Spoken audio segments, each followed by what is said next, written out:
Good morning, જય શ્રી કૃષ્ણ, જય માતાજી. આપણે ઉઠીને થઈ ગયા નાઈ ધોઈને ફ્રેશ અને બસ નાસ્તો કરવા બેસી ગયા દીવાબત્તી કરીને.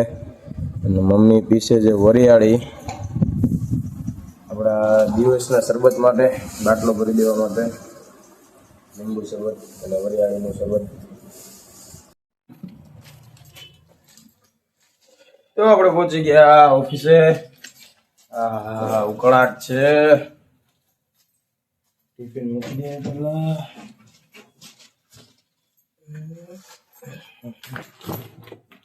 બધું રણ વિખણ પડેલું છે. તો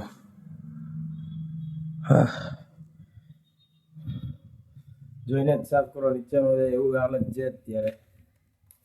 થોડોક ટાઈમ બીકોઝ જગ્યા રેડી થાય છે આપણે ત્યાં શિફ્ટ કરવાનું છે બધું એકાદ બે અઠવાડિયામાં. બસ જો આ રીતનું બધું ચાલુ છે મશીનમાં. લેડીઝ વેરમાં કામકાજ ચાલુ છે. સ્વિચ બંધ હતી.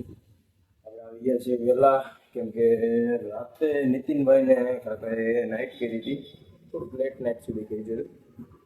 એટલે આપણે એ રીતનું શિફ્ટ જેવું પડે નાખ્યું કે સવારે વહેલો હું આવી જાઉં, એટલે જે 1-2 કલાક મશીન જે બંધ રહે એ ઓછું રહે એમ. કે મશીન રાતે બંધ રહેવાનું છે પણ સવારે ઓછું રહે એટલે પહેલાં કરી નાખી દીધો બધી. ત્યારબાદ ટાઈમ થોડીક દોડેલી છે 2-4, એટલે સારું રહેશે સીધું મશીન.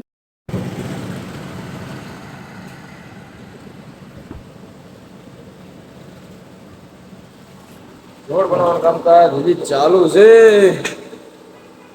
લેયર ઉપર લેયર મારવાનું, પૈસા સરકારના વેસ્ટ કરવાના.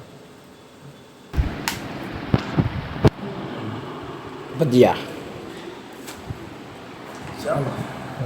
રસ્તામાં આવતો હતો ને ભાણુના ભજીયા ખુલ્લા હતા, ભાણુના ખમણ વાળો, તો લેતા આવ્યો. ખાઈ લઈએ ને પછી સુઈ જાય. આજનો બ્લોગ આપણે કરી દઈએ અહીંયા એન્ડ.